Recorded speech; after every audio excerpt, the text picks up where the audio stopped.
Wall Street waking up a little more optimistic today after Friday's sharp sell-off, driven largely by renewed tariff threats against China. Stock futures are bouncing back. The shift comes after President Trump suggested he might not go through with a massive increase of tariffs after all. And with a new peace treaty in the Middle East calming some global tensions, investors seem hopeful for now. Gerson Gibbs is the senior managing partner at Belite Capital and a former financial regulator who once oversaw firms like JP Morgan Chase and UBS, and he joins us this morning. Gerson, always good to have you on. Good morning, sir. Pleasure being on, Ken. How are you? You bet, doing great. I'm sure a lot of investors were very on edge between tariffs and Middle East. Investors don't like uncertainty, right? So is this now the start of a real recovery or more of a temporary reaction to President Trump's comments? I think it's a combination of the two. I think if this is like deja vu, we're experiencing this all over again with the threats, and the response is no different than it was in April. So I believe that it was just a little bit of shell shock. However, we have been seeing upticks in the market. So I don't see this lasting for too long. The shell shock and the drop in the market. I mean, the president said on Friday, I guess it was, that he talked about he may have to hike tariffs to 150 or 160% with China. But it almost feels like now they're trying to see who'll call whose bluff first. Are you guessing that? He's using it as a business strategy and a business approach. I think that the cause of the actual tariffs were that China was going to impose some changes on their rare minerals, which impact a lot of business in the United States. And to respond to that, tariffs were threatened with. Trump, I don't believe Trump wants to raise tariffs. However, it was a direct response to what China did. And Gershon, something that I only recently found out, I was under the misconception that only China, Indonesia, and a few places like that on Earth have rare earth minerals. I've been corrected. I'm now told everywhere has rare earth minerals. We have them in the United States. It's just that you have Correct. to dig up a lot of land to get a little bit of rare earth minerals, and the act of making a mess, we don't want to do that to the environment. And also, I guess China has the processing plants to process that we don't have, but it's not like we don't have them here. If we start opening up our own processing plants, we could solve our own problem. Is that correct? Absolutely, we can, but again, that's a huge overhaul and something that the United States is not looking to do. And I believe that because of their relationship with China, they weren't intending on doing it.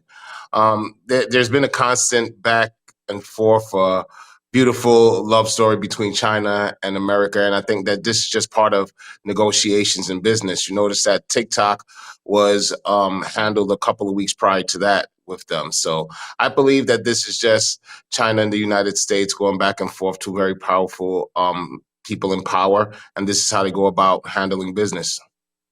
And I love the way you said that, a beautiful love affair, because I think Trump and Xi get each other. The first thing, people say, how could Trump praise a dictator? China is all about respect, right? It's about showing honor Correct. and respect. President Trump always says he's a great guy, he's a wonderful leader. You have to stroke the ego. This guy is in charge of the one of the largest population countries between him and India, one of the largest population countries on planet Earth, and he is firmly in charge. We don't get anywhere by criticizing him, right? So it's about showing Correct. respect and playing it's like a delicate dance. So now let's shift gears a little to the Middle East. That new peace deal in the works. It's a very fragile ceasefire right now. How is that helping to calm the markets? Well, I think that just in general, positive headlines and positive information about the current administration is always helpful to the markets.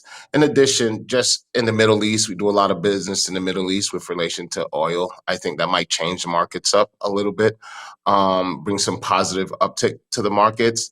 And again, as I was mentioning, it's a lot of negative press and a lot of negative news around this current administration. And I think that has a direct impact on the market.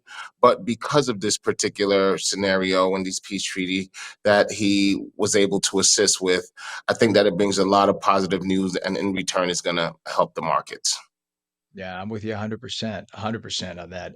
What if you're an average investor and and you have a few dollars to invest right now, what do you do right now? Is this the time to get into the market, or do you hold back? What would you do? I would actually, if you're already in the market, I will hold on to whatever I'm invested in.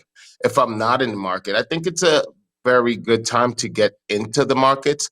If we just look at history of the year, this year when tariffs were initially announced, a lot of stocks and a lot of companies dropped in value, which is a perfect opportunity to get in the market because then we've seen it rebound almost immediately. The S&Ps are up about 12% in the year. So I think this is a good point with the negative press around China potentially having increased tariffs.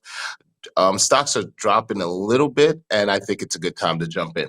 But if you're already in, I'll say hold on to it because there should be about a 10% correction before the year is out. The man knows his stuff. Gerson Gibbs is the senior managing partner of Belite Capital, a former financial regulator, once oversaw firms like JP Morgan Chase and UBS. The advice is worth a fortune, so be fortunate. Know that we are fortunate to have you on, and I always appreciate every minute you come on the air with us. Gerson, thank you so much. Thank you so much, Ken. It's always a pleasure.